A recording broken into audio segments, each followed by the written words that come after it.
Good morning or good afternoon, and welcome to today's program and webinar, part of the highly acclaimed series of webinars that ACP, the Association of Contingency Planners, presents for both current and future members. For more information about ACP, please visit www.acp-international.com. My name is Ed Goldberg, and I am pleased to host today's ACP webinar. Thanks to Gianna Martinelli and ACP's headquarters staff at ADG in Albany and Fred Rogers at Continuity Housing for their roles as webinar experts who work behind the scenes to ensure that these webinars happen flawlessly. ACP's webinar sponsor, Continuity Housing, guarantees pre-negotiated hotel rooms at substantial savings for the critical employees of larger and mid-sized companies in order to help prevent a business disruption in the event of a crisis. They've created a patent-pending guaranteed employee housing program which secures and protects hotel rooms for critical personnel and their families if needed while saving companies significant expense. Continuity Housing has a 100% success record with their deployments, and each member of their team has at least 10 years of experience. For information on receiving a free 30-minute consultation about your deployment housing needs, visit continuityhousing.com or leave a comment in the survey that will pop up at the end of the webinar. This and previous webinars are recorded and made available on the ACP website. Feel free to share the link to the recordings with your peers and anyone you think who might benefit from it. You'll receive a link to the recording after the webinar via email, along with additional information on the topical content. Sometimes contingency planners have to plan for horrible events. I know personally people who believe that just talking about really bad things will cause them to happen, or at least incur liability for them. And I know that we all know better being in this business. Today's topic is about some sad reality and what we can do to better prepare ourselves and our organizations. Active shooters strike malls, high-rises, factories, campuses.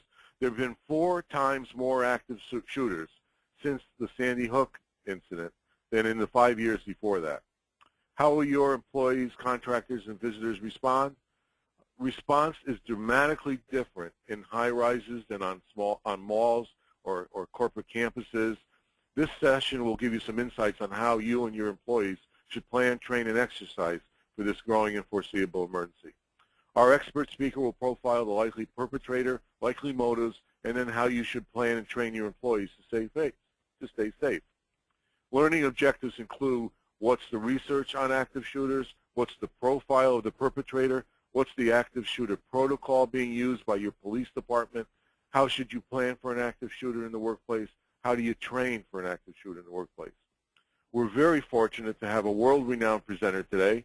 Bo Mitchell was Police Commissioner of Wilton, Connecticut for 16 years, retired in February 2001, founded 911 Consulting, which creates emergency disaster recovery, business continuity, crisis communications, and pandemic plans, plus training and exercises for organizations like GE, Hyatt, MasterCard, many colleges, universities, and a couple dozen or so secondary schools. He serves clients headquartered from Boston to LA, works in facilities from London to San Francisco. He's got 16 certifications in Homeland Security, emergency management, disaster recovery, business continuity, safety, and security. And he also serves as an expert in landmark court cases nationally. Please join me in welcoming Bo Mitchell. Hello, everybody. Fasten your seatbelts. We're in for a bumpy ride. As Ed just said, I'm an expert in these kinds of things, and I've worked with these kinds of corporations across America, mostly headquarters corporations and their facilities nationwide. I've also worked on 29 campuses where these kinds of incidents have been headlined recently. I've worked in 37 high-rises across the country, from Boston to San Francisco, from New York to Seattle, including in New York, the Waldorf Astoria, arguably the second safest house in America, because the people who live in the first safest house in America come here every couple of weeks on average. The president, the first lady, the vice president, the secretary of something very important. The Secret Service keeps a permanent installation here of a team of agents to welcome anybody from the White House whenever they want to visit. And it's the only building in the world that has its own railroad station and its own parking garage, exclusively dedicated to one person. For 7 years, I've worked in the building on the right, number 7 World Trade Center, for 500 bankers who are on the top 3 floors, the 50, 51st, and 52nd floors. You think you have issues. So we're going to talk about active shooters and workplace violence. How do you and your employees and your visitors and contractors respond when these kinds of things happen? So let's talk about active shooters. Active shooters are really a very, very important part of workplace violence, but workplace violence is the larger context in which we have to speak about these things. And of course, the first question we have to ask is, have you ever had an active shooter? And will you ever have one? Well, the chances for this are not that great, but you have to understand that when we have this conversation, we should be thinking in terms of the iceberg metaphor. You know the iceberg metaphor. The principle here is that only 15% of what is the iceberg is visible to you. The rest is below the surface and not visible to you on a regular basis. And I'm going to use that analogy here. The active shooter is what you see in the headlines all the time, but below that is the daily workplace violence that goes on. And they are connected because what happens on the daily workplace violence in workplaces like yours is the precursor and what turns into the active shooter. Because as we'll see in a moment, nobody ever snaps. These things are, in the end, predictable. Let's go to the research. This is from the Department of Justice and the NFPA. Any workplace in America is 18 times more likely to have workplace violence of some kind versus a fire of some kind at work. 2 million instances of workplace violence annually, says the Department of Justice, and they say this is somewhere between 10 and 50% underreported. Let's just go with the raw statistics as they have them. 2 million workplace violence annually. 2 people will be murdered in the workplace today, as they are every day. Homicides via a firearm or a knife, every day in the United States of America. Every hour, says the Department of Justice, there are 26 women raped in the American workplace, not on the street, in the workplace. 44 robberies, 200 aggravated assaults, almost 1,000 simple assaults, and 3,100 threats. The CDC calls workplace violence epidemic, and there's mythology about workplace violence, and this mythology is probably in your workplace with you and or your managements. First of all, it can't happen here because bad things never happen to nice people, and we're good people here. It only happens in 7-Elevens. People snap. It can't be anticipated. Another myth is that educated people are not violent or well-to-do people are not violent. More mythology. Talking about violence will make it happen. If a person can joke about violence, they won't become violent, and people who threaten violence are just looking for attention. Well, perhaps of a certain kind, but that's not the kind of attention we want. So your first insight is that workplace violence is very middle-class American. It's happening all over the place in workplaces of all kinds. And then there's one more myth, and it's the most dangerous myth, and that is that we've done something. You probably really haven't done anything about this. Yes, you have a policy, you're against it, and that's just fine. But there's no planning, there's no procedures, there's no training, no drills, no exercises, the heart and the meat of the matter. So how do you protect yourself and your employees and respond to these kinds of things regarding workplace violence? So what's the research on this? Well, workplace violence, the research says, comes in many forms. It's out-and-out violence. It's intimate partner violence, which the federal government has done a great study on, stalking, and bullying. We talk about bullying in schools. It's far more prevalent in the workplace. And there's a continuum of workplace violence. In the lower right-hand corner, the physical aggression is what we see in the headlines. But again, underneath the surface, we see discourtesy, disrespect, intimidation, harassment, retaliation, verbal assault. These are all workplace violence as defined by the federal government. They didn't ask you and me for a definition. They defined it. So we're back to the iceberg metaphor. The physical attack is at the top, but discourtesy, disrespect, intimidation, harassment, retaliation, and verbal assault, they're below the surface, the things we don't see in the headlines. Intimate partner violence, men and women are victims. 1/3 of female homicides every year are a result of intimate partner violence. 5.3 million incidents every year, says the federal government in their research. 2 million injuries, 1,300 deaths, mostly of women. This is the cause of death in so many cases. 550,000, 555,000 require medical attention, 1.8 million mental health visits per year. And then there's stalking at the workplace. 3.4 million victims every year, says the federal government in their research. 46% with an unwanted contact every week. 11% have been stalked for a long period, 5 years. High risk, mostly women in divorce or separation situations. Women are at greater risk of stalking than men, but both men and women are harassed. And 1/4 of report cyber stalking. This federal research was done a number of years ago, and everybody believes that 1/4 is up quite dramatically. And then there's workplace bullying, which is epidemic in the workplace. 37% of all employees in the United States of America, 54 million of them, report having had something by way of workplace bullying in the last year. And an additional 12%, meaning 50% of the additional 12% witness this. It means that half of all employees are somehow a part of workplace bullying. 72% of bullies are supervisors. 60% of those are male. It's equal male to male, male to female, female to female, 2/3 less female against male. 57% of the targets are women. The types of violence that we see, stand by.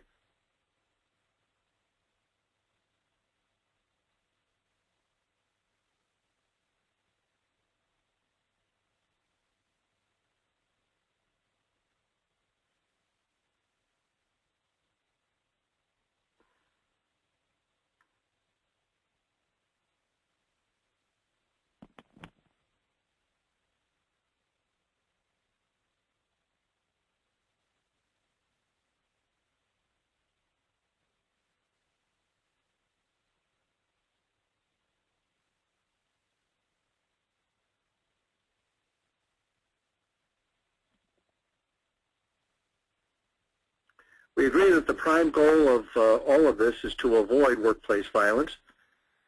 And the prime goal of avoidance means prevention, preparation, and education. As far as that is concerned, prevention and preparation education, the concept of zero tolerance. We need to define what zero tolerance means. Certainly we want to say that we don't tolerate these things. Whether or not it leads immediately to dismissal is a matter that needs to be decided by workplace. We have to understand the warning signs. We have to respond to those threats, and we have to have counseling and support. These are how we avoid getting workplace violence escalating in our particular companies or campuses. As far as prevention is concerned, we have to have early recognition and intervention, security and access control, policies, protocols, and education, modeling appropriate behavior, conflict resolution, therapeutic services through your employee assistance plan, listen, listen, listen. Attending to the reporting signals and multiple points of identification. The common warning signals for workplace violence are a history of violence, threats, or repeated discipline, difficulty controlling temper, substance abuse, excessive fascination with weapons, paranoid thought patterns, major stresses, frequent unresolved conflicts, all the kinds of things that go on to workplaces all the time, feeling excluded, destructive behaviors, feels unfairly wronged, major mood swings, few social supports, isolation, deteriorating social situation, rigid work environment, bullying or victimization, work trysts and cliques. All of these are common warning signs. No one, two, or three of them necessarily mean that we're going into workplace violence, but it's our job to recognize these red flags as we're driving down the road of our daily operations in our businesses and our campuses, and making sure that when we do see these warning signs, we recognize them and respond appropriately. And it always brings us back to the 4 S's. See something, say something. Reporting is very, very, very important. So let's go to some scenarios to bring this home. A manager who runs an important department which is very successful yells and curses employees on a regular basis. He recently punched an employee in the arm after that employee insulted him at a company social event. Is this workplace violence? Yes, it is, as defined by the federal government, and you can see it on its face. Another scenario. A manager reports he believes another is carrying a knife or a gun. Now, this isn't necessarily the violent part, but it is a precursor, a red flag that we have a problem. You need to have some kind of reporting system and some kind of response system for this kind of thing happening on your premises. You just can't ignore this. Another scenario. You see 2 staffers angry and pushing each other. Does it matter if they report to you? No, it doesn't, or at least it shouldn't. You should be reporting these things because these are all precursors for the headlines that we want to avoid. Another scenario. A secretary and executive seem to be having an intimate relationship. Is this workplace violence? No, it isn't, but it is a red flag because intimate partner violence is reported to be epidemic in the workplace, and intimate partner violence usually means that when 2 people are going through this kind of relationship, there is a spouse or 2 who are going to be affected and who may respond. Another scenario, a guard asks someone to move their vehicle, they object, state their high rank in the company, and call the guard a jerk. Well, he didn't call him a jerk. You can imagine what he might have called him. Is this workplace violence? Yes, it is, because this is the kind of intimidation and knee-jerk reactions that we're supposed to avoid. An email that is sent to 10 people that is critical of work of one employee, is this workplace violence? Not on its surface, but it's a red flag that something here is going very wrong and conflict resolution needs to be imposed by the management of the company to make sure that this goes better and right. You have to terminate an employee who is unpopular, lives alone, and has been known to crush soda cans when angry or provoked. Well, is this workplace violence? No, but it's a precursor that you have an issue that's coming up that you're going to have to address, and you have to be ready for it. Another scenario, employee's behavior changes. He becomes bizarre. He scowls and stares at other employees. His fellow employees feel uncomfortable. Supervisors order counseling under the threat of termination. Let's continue with this scenario. Post-counseling, the employee assistance plan recommended anger management training, then is returned to work. This made the supervisors uncomfortable because they didn't think that the issues had been resolved to their satisfaction. Continuing with the same scenario, supervisors feeling uncomfortable, they decided to get a signed waiver from the employee to permit HR to review his EAP results. The bizarre behavior was caused by personal issues outside the workplace. He returned to work with no further incident. So here's a demonstration where it didn't start off with violence, but the precursors were there, and the company, in this case, addressed it and came to a successful conclusion. Does this mean we have to work hard? Yes, it does. But we're trying to avoid the headlines. We're trying to keep a safe workplace. A female supervisor wonders if profanity is an indicator of violent behavior. She felt that much of this could be ignored, but one employee's profane behavior was frightening, especially as he grew more angry, more vulgar, and loud. Continue with the same scenario. When questioned, it was revealed that he started his frighteningly profanity when he started to lose an argument. He was using his language to threaten fellow employees to get back at them and to back them down. This fell easily into a harm model, which is one of those models out there you can use as harassing and aggressive behavior. These behaviors have no business need. They are totally inappropriate for the business world. Thus, there is no need to tolerate low-level aggression or to wonder when it is the right time to intervene. You need to intervene right away because these things escalate. This is the kind of stuff that's below the surface that you don't see, going back to our iceberg metaphor, and this kind of stuff that you need to interrupt and address before it becomes violent and becomes a headline. As far as your workplace violence policy is concerned, the goal is a safe and secure workplace. Everyone is responsible. Zero tolerance has to be defined. It isn't necessary that we fire somebody as soon as they do something wrong. It is a function of defining what the progression is. No weapons should be allowed in your workplace, although if you as an employer feel that that's okay or that you're required because of some kind of quirk in state statute, you need to define what the ground rules are regarding weapons at your workplace. We don't permit threatening or behaviors or intimidation. You have to cover visitors and contractors, the embedded contractors, the one who visit on a daily basis. Reporting is key. Again, the 4 S's: see something, say something. So how do we respond to these things? Well, you have to know about the active shooter protocol, which which is present in every one of your police jurisdictions. The active shooter protocol is there because we've had so many of these things. Let me give you some examples. Police at a law firm where a client didn't like the divorce decree that came down on him, so he went into the law firm and killed the 2 lawyers who were working against him, in his view anyway. In St. Louis, at a manufacturing facility, 4 dead. The U.S. Capitol has had a number of shooters over the last few years. They usually don't make it through that incident. Hartford Distributors, about 50 miles from my office where I'm sitting right now, in Manchester, Connecticut, 9 dead. A NASA contractor. This gentleman was been a long-term contractor at NASA in Houston, was fired one night, came back the next day. The night before, he had lost all of his access privileges, but his fellow employees with whom he had been working for years saw him coming in and said, "Hey, Rich, come on in," and they let him in, and they killed the 2 people who fired him. Ladies and gentlemen, this is the face of workplace violence in the United States of America in 2015 and for the last decades. This guy looks like your 7th grade English teacher. But this is the face of workplace violence. This is white middle-class Americans killing and injuring white middle-class Americans in workplaces owned and operated by white middle-class Americans. This is the face of workplace violence.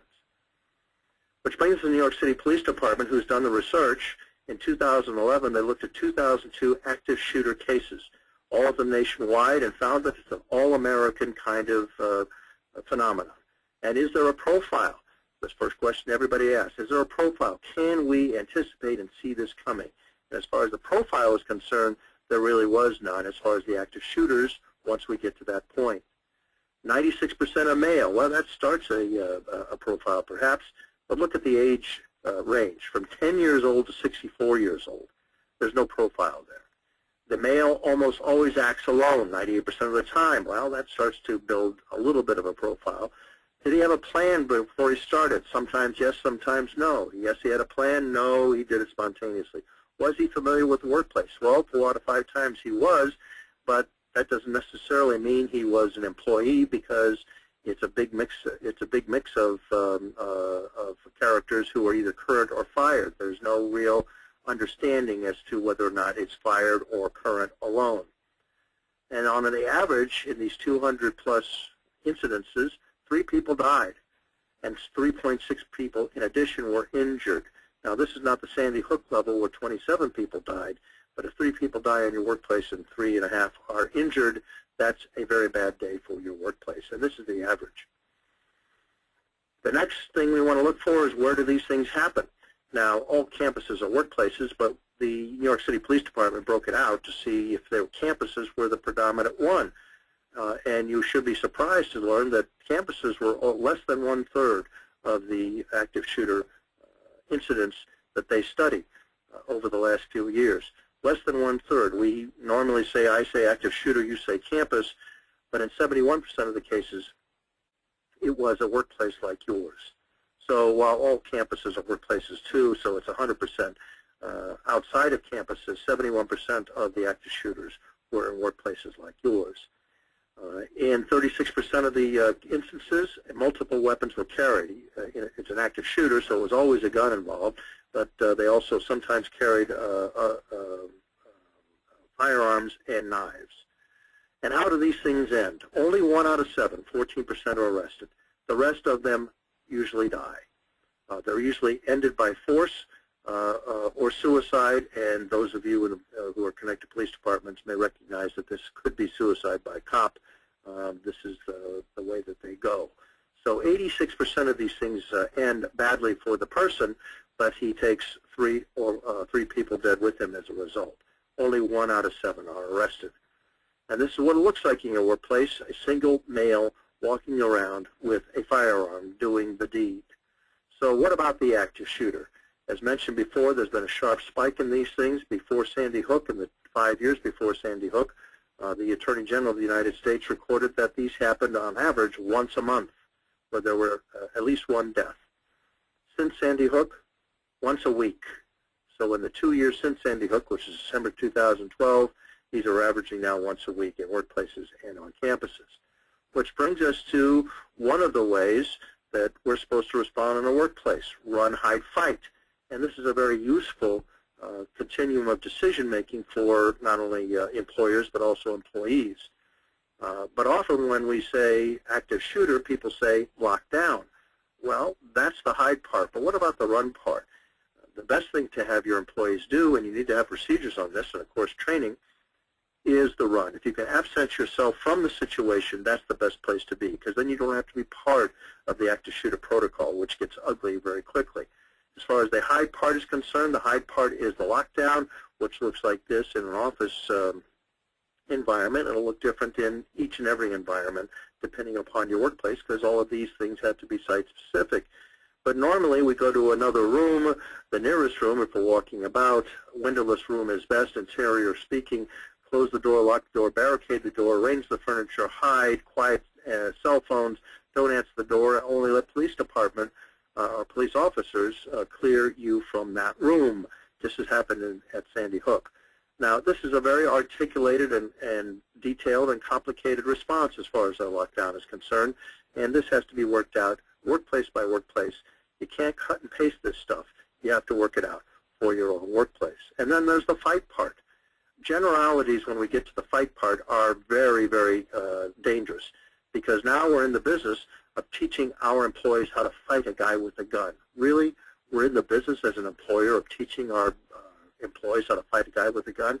Well, yes, we are. Here we are, whether we like it or not. The generalities are dangerous. They really should be site-specific to your people and your culture. You have to make it specific to your people, to your site. This stuff is complicated, and it's not much fun. So that's run, hide, fight. But what's missing here? Well, what's missing here from all the research, whether it's been done by the NYPD and the analysis I've just gone through, or in the FBI, which has done other analyses in addition to this, is that all of these things are over in less than 8 minutes. Most of them over in 4 to 5 minutes. So we don't have a chance for a meeting. We don't have a chance to huddle. We have to go into action. So the employer has to work out its plans and its procedures and have them all written down and understood by everybody, and then he has to train it, such that each individual can start making decisions about run, hide, fight, on the move, on the run, so to speak, in order to get the job done, because we can't talk about this, we can't huddle. And it's also true that probably your police department can't help because they can't get there fast enough. Which brings us to another insight. Police, fire, and EMTs are not the first responders. They are the official responders in your jurisdiction. The first responders are your employees, because you have to respond to this, and if somebody has a medical event and goes down next to you, you are the first responder. If you have a fire, you're going to be the employees are going to be the first to see it. So in every case of every emergency, employees are always the first responder. You can't change the physics of it. Employees are the first responders. They're going to call the official responders, and they'll get there when they get there. So as you can see with Run, Hide, Fight, it's all about training, training, training. It's very, very important. We write all this stuff down on pieces of paper, call that a plan, and then we have to train everybody. And it's not just the emergency response team. It has to be everybody who gets trained, because in an active shooter situation, we can't huddle. We can't have the emergency team go into action. We simply don't have the time. Everybody's going to have to start making tactical decisions immediately. And as far as the active shooter protocol is concerned, once we dial 911, these people show up. The police department will show up. Now, in each and every one of your departments or your jurisdictions, your police department has an active shooter protocol. In my experience working across the country from New York to San Francisco, the active shooter protocol is somewhere between 18 to 25 pages long, but I can summarize it for you very, very quickly. The active shooter protocol says the police officers go into the building, find the guy with the gun, and kill him. That's the active shooter protocol. So when you dial 911, these guys are going to show up. In most cases, these are young men, 20 to early 30s by way of age, high on testosterone and adrenaline, looking for a guy with a gun, many of them carrying automatic weapons. And they're going to go into the building one at a time and start looking for somebody. They aren't going to wait for any backup. The first officer goes in all by him or herself looking for the guy with the gun to neutralize him. And this is what's going to happen. This is a school last fall with everybody, as you can see, holding their hands up. This is not a natural position for your employees. This is the active shooter protocol underway. You have to train your employees as to how to respond to these kinds of things, and this is not natural for your employees to go about. But here we are, and they have to know this ahead of time so that when they're ordered to do this, no one's asking anybody, no one's saying please, they know how to respond. This is a company in California last fall. Now, as you can see, these people are leaving the facility during the active shooter protocol underway. It isn't, the active shooter protocol isn't just the first 8 minutes when it's hot. It continues afterward for hours because police officers can't identify friend from foe. IFF, as the military puts it, identify friend from foe. So how do we do that? Well, let's take a look at this as a case history. You see these people coming out of the facility during the active shooter protocol. Well, now that you're all experts, what's wrong with this picture? Well, number one, why is she carrying this bag? She shouldn't be carrying this bag because it's going to have a device in it. Number two, she's carrying her cell phone. To someone who is high on testosterone and adrenaline looking for a guy with a gun, this looks like a gun. That may surprise you. You may not like it, but there it is. In fact, there are police departments, including the New York City Police Department, who have shot people holding their cell phones because they thought it was a gun, even when they were trying to surrender. And then this guy thinks he's on a break. You know, this is not a serious response as far as this particular employer is concerned regarding these employees. You have to plan these things. You have to exercise, train, and then exercise these things. And take a look at this picture. This is a campus, not this past winter, but the winter before. In the near line, in almost the center and right, you see a line of males. These are staff and students being lined up and searched by detectives down in the middle of center of the image. The upper line is female staff and students being searched, as you can see in the lower left-hand corner, by female detectives. Can this happen at your workplace or your campus? Sure enough, this is the active shooter protocol in its fullest. What's the biggest mistake when we have workplace violence as far as somebody with a shooter and less than that as far as the incident is concerned? Employees confront the perpetrator. This happened at the Hartford Distributor as an example. And you could see this on their video if you want to go to the police department and get the disc, as have I.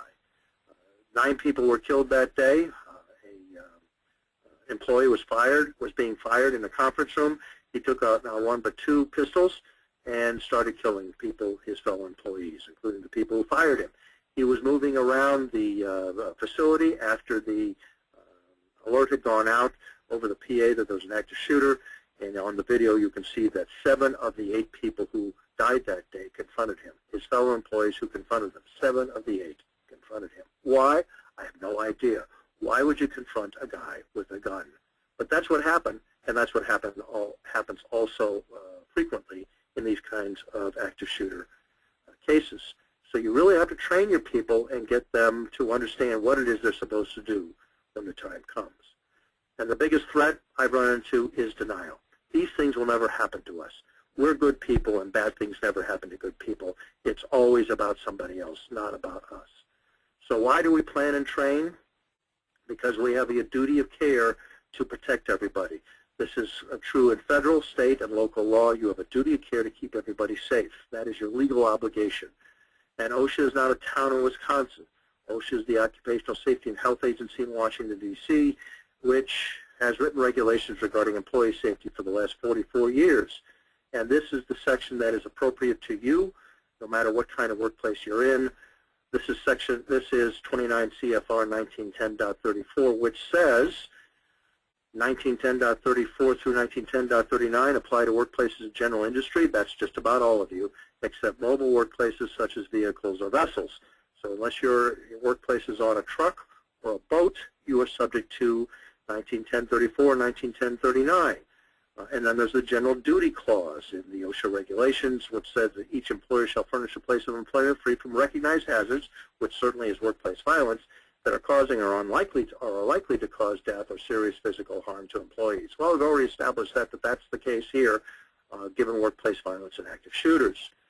Now, what does OSHA have to say about workplace violence? Well, after quoting you the regulations and the general duty clause, OSHA does not have, repeat, does not have specific regulations against or controlling workplace violence.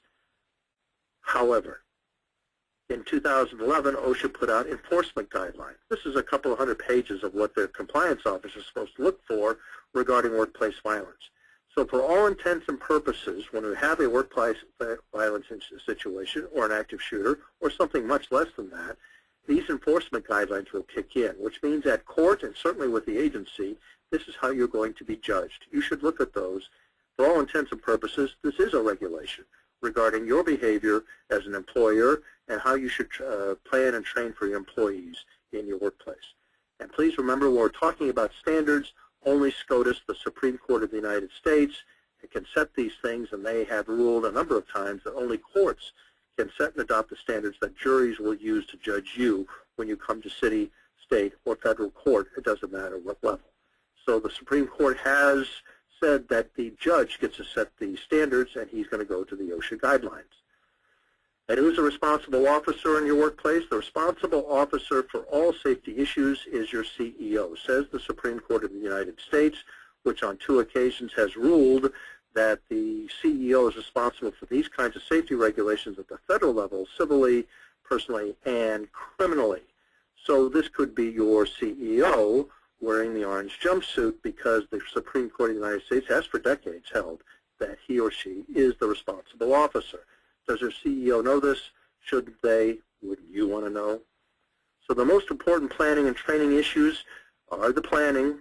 You have to have command, control, and communications. As you can see in an active shooter situation or any workplace violence, we want somebody in command. They need to be able to take control, and we have to be able to communicate our wishes and orders to our employees. Chain of command is very important. Your team is the control mechanism, and you need to have a robust team.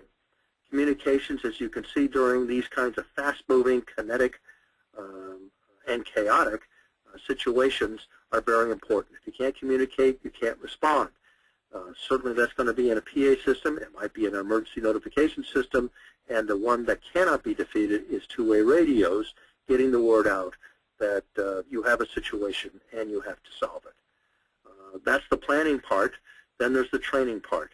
Great plans are a smart thing. Training is everything, which brings us to this iconic photograph, the so-called Miracle on the Hudson. This plane took off 6.5 years ago from LaGuardia Airport, lost both engines of bird strikes, and had to land in the Hudson River in less than 4 minutes.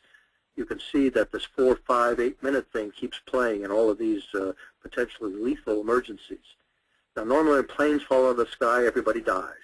Those are the stubborn physics of plane crashes. But here, everybody got to go home that night to see their families.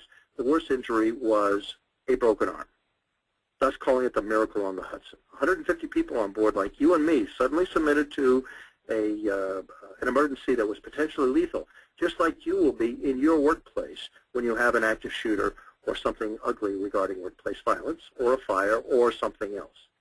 So when things like this happen to people like you and me, experts like me turn to other experts to find examples to share with you of how people will react in these kinds of potentially lethal emergencies. So I turned to the NTSB, the National Transportation Safety Board, and asked them for more examples about how people like you and me are going to respond to these potentially lethal emergencies.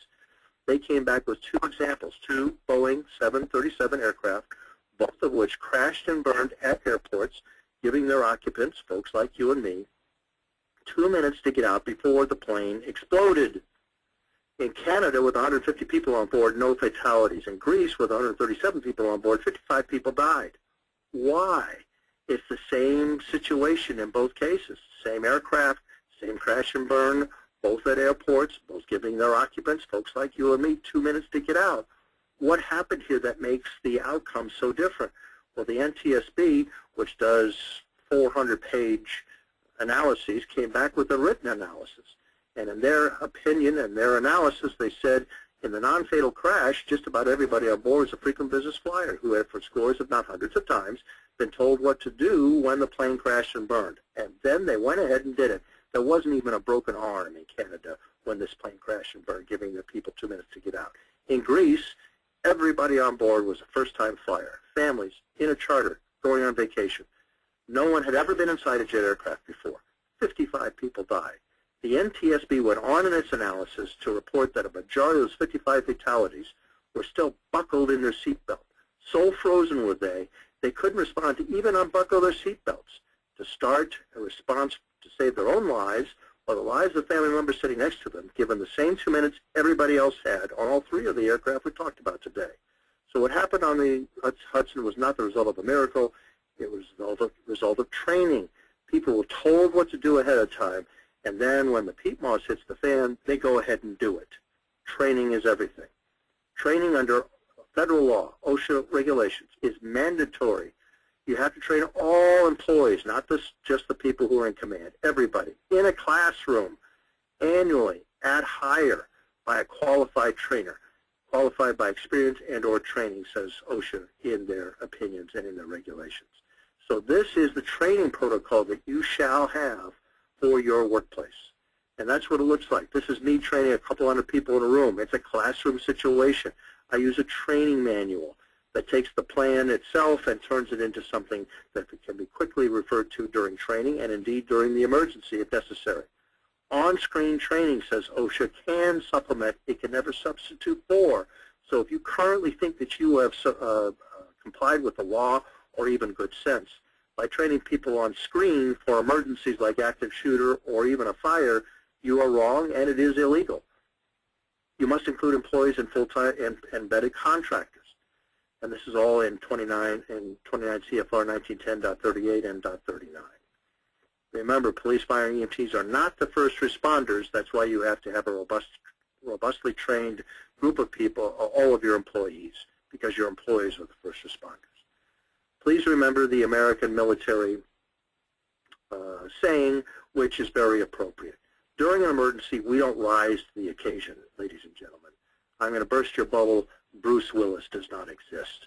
The idea that the untrained amateur who's in your workplace when an emergency occurs, who suddenly rises up and saves everybody's lives, is pure Hollywood, total fiction. We don't rise to the occasion. We sink to our level of training. And untrained, we just sink. We sink to our level of training. And then I hear this, employees hate this stuff, right? We'll scare them, it's inconvenient, it takes too much time. That's all bull. That's management projecting something in their denial on their employees. How do I know this? Because in a national survey, a long train of national surveys, when asked what the most important issue at work is, a random sample of employees all over America, employees like yours in your workplace, came back and said their number one issue was safety. Safety was their number one issue, beating out all the issues I thought would be important: wages, leave, sick days, overtime, vacation. These were a distant number two, less than 50%. There really wasn't a number two. There was a number one. Safety was their most important issue. I have trained 24,000 employees over the last 14 years. I give them a confidential and anonymous survey at the end of the training, asking them if they are not confident they know what to do during an emergency in their workplaces. 98.5% of those 24,000 people in workplaces of all kinds of varieties all over the nation came back and said they were very confident or confident that they knew what to do when the emergency occurred. Now, I know, ladies and gentlemen, this isn't because of my boyish charm. This is because we took the scary out of the discussion, we made everybody comfortable, we empowered all of your employees to know what to do when the emergency strikes. I give my clients a promise. You will know what to do in any emergency after you give me 2 hours with your employees. So let's summarize where we've been today. We talked about the iceberg. We see in the headlines the physical attack, often leading to death, but below that are all the other things that are happening in your workplace on an ongoing basis. CDC calls the workplace violence epidemic. The mythology is there. The biggest myth is that we've done something about it. We don't have planning, procedures, training, drills, and exercises. We have a duty of care. OSHA's not a town in Wisconsin. You have to have an emergency team. Training is mandatory for everybody in a classroom on an annual basis. On-screen training can supplement, never substitute. It has to look like that. 85% of our employees are looking for us to do this. And when we train them, just about 100% will be confident. And we have to worry about our CEO if he doesn't take care or she doesn't take care of this stuff. Denial is the biggest problem I run into in workplaces, and I've learned that the scariest word in your workplace is not cost, it's not price, it's not budget, it's not headcount, it's change, because we have to change. And while we say we love change on an individual basis, organizations hate change. It's painful, time-consuming, and expensive. Did I mention painful? And in almost all organizations, change almost always occurs because of blunt force trauma from the outside, never by inspired leadership from the inside. Maybe you'll make me a liar today because you'll be the people who inspire leadership from the inside to get this job done of planning and training. So what's my action plan and recommendation to you? You need an assessment of your workplace's current emergency planning and training for not only active shooter and workplace violence, but all the other things that the standard recommends that you have by way of planning for foreseeable circumstances. It's a long list of emergencies for which you have to plan. And you do this as an assessment just like you audit your financials. You don't audit your financials every year because you want to. You do it because you have to, because it's required by law or it's a best practice. Thus, I recommend that your safety assessment be done by an outside independent person, someone who is not subjected to your command influence, your silos internally, and all the politics that go inside of all of your organizations. And also then a workplace TTX, that stands for tabletop exercise for your workplace. This is another way, along with or in place of an assessment that tells everybody, if you can get the right people in the room, your senior people, exactly what you need by way of response that you don't have already, because it identifies all the gaps in your command, control, and communication, your planning, and your training. So I recommend that if you do a tabletop, you find an independent facilitator, someone who is FEMA certified, because there are certifications and standards for this kind of thing. And, of course, the lessons learned are the important part. It is the reason that we do these tabletops. This won't be easy, but that's our mission, the safety of all personnel. If you'd like it, I have a brief, a legal brief, on the 10 Commandments of Planning, which lay out all the citations that we've talked about today and many more regarding what is required of you by law in your workplace regarding planning. I have a separate brief, a legal brief, that is the 10 Commandments of Training, which lay out all the legal citations to which you must submit and comply regarding the training of your employees in your workplace. That brings us to questions. Are there any questions? Well, we've got questions, and that was fantastic. I'm going to get right into the questions. I don't want to waste a moment. Can we let employees devise their own strategies as part of our training? No, you can't, and you won't be surprised to hear that courts and OSHA have continually said that this planning and training responsibility is the obligation of the employer, never the obligation of employee. This is your workplace. You have a duty of care to keep everybody safe. The law is very, very clear on this, whether it be the OSHA regulations, court cases, or otherwise, that the employer is the responsible party and the employer has to do the planning and the training. Great. Would you recommend ACT, Attack Countermeasures Training, as part of your employee active shooter training? There are a lot of good systems out there. Alice is one, Run, Hide, Fight is another, the one you just mentioned is another. Take which one you think best fits your culture. All of them can work for you. Find a competent trainer, somebody usually from the outside, because you don't have these competencies internally, and make sure that everybody gets trained to do this. You had some statistics earlier about Midway or so, and I don't have them in handy, but the question was, what year are those statistics from? Well, a number of the statistics came from different surveys done by the Department of Education, done by OSHA, done by the Secret Service, done by NYPD. All of them, though, cover the period 2008 through 2012. And they are the statistics, whether you want to believe them or not, that will be used against you at court. So they are believable by the fact that those authorities are going to say that they are believable, and will control how juries and how any third-party agency is going to look at you.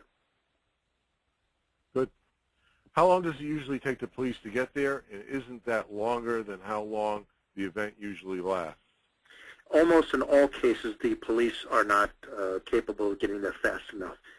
The NYPD says they're all over in 8 minutes, and the vast majority of them over 4 to 5 minutes. We love our police departments.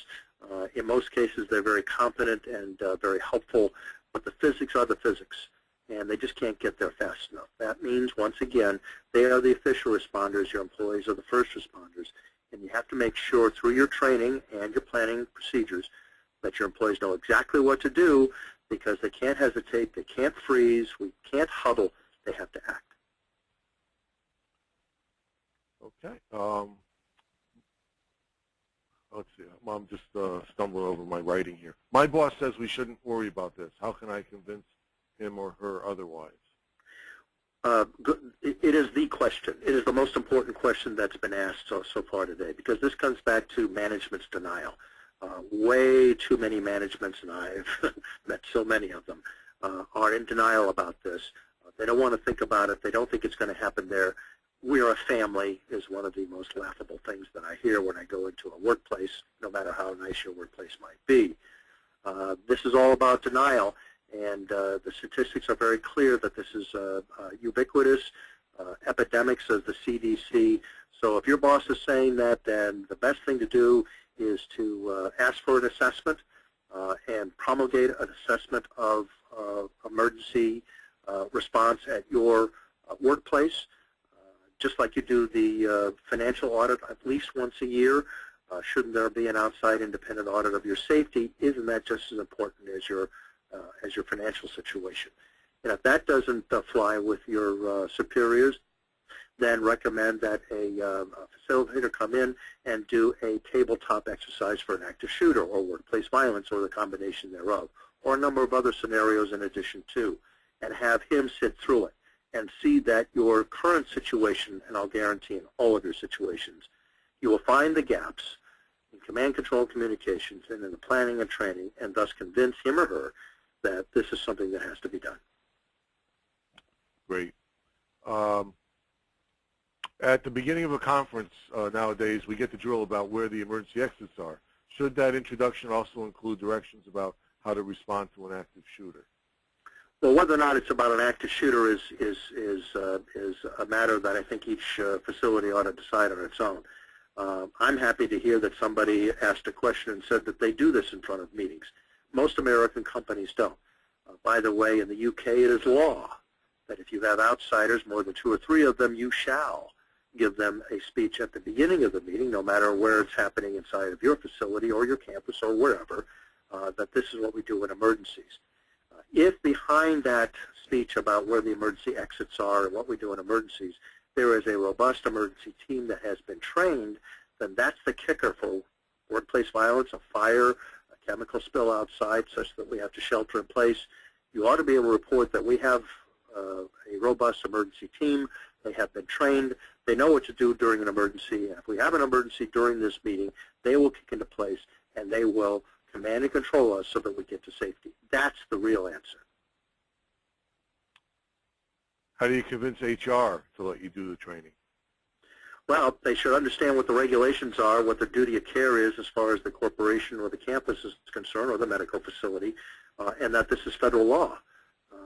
You would hope that HR would be your champion in this regard, right? They're in charge of human resources, and the safety of the people is a function of a duty of care under federal law as far as the planning and the training is concerned, and for them not to be on this thing is a little scary regarding your workplace, and will certainly be they will certainly be taken to task if we have an incident where we don't have the planning and the training, and then we start to talk about orange jumpsuits. Yes, we do. Okay, are you familiar with the UK active shooter guidance where they say run, hide, tell, and do you have a view on that? I don't have a view on that. It's still basically the run, hide, fight, but they perhaps because they're more proper over there, don't want you to fight. But that's an easy thing to say. I would love to have it be that once you got to that point, we could just tell and everybody de-escalates and we all go home. But in the analyses done by FBI and NYPD, if somebody's coming through the door and he has a gun, then you don't have many choices. It is the last resort, but we have to have this discussion, we have to have that training, and we have to make it work. God bless America. Yeah. How do folks get the 2 sets of 10 commandments? Give me an email and I will send them to you without charge. They're in PDFs and you can download them and read them yourself. Great. Have you ever been involved in an active shooter incident? No, I haven't. Like most people who've been involved in police departments, 99% of police officers never draw their weapons during their careers. And we can say, well, you're just feeding the denial here because these things happen with such rarity, which is true. This doesn't happen everywhere all the time. The problem is this is a foreseeable circumstance, and what your police department's experience is doesn't really apply. Their protocol applies to you because that's what they're going to enforce when they come to your workplace. You should also know, I didn't mention it, but here we are, there's something called swatting, like swatting a fly. Swatting is a phenomenon now going on in the United States, primarily in California, but it's marching its way east, which is that people call up and say, I'll lower my voice here if there's a guy with a gun in your workplace, and hang up after calling 911. It's a hoax, but suddenly now the police department will respond to your workplace. And they're going to respond just in the way that I've described here. Sure, they may call your receptionist, your security director, or HR people to say, did you know we just got this phone call? Do you have a problem? And your response is going to be, no, I didn't know that. I'll go look.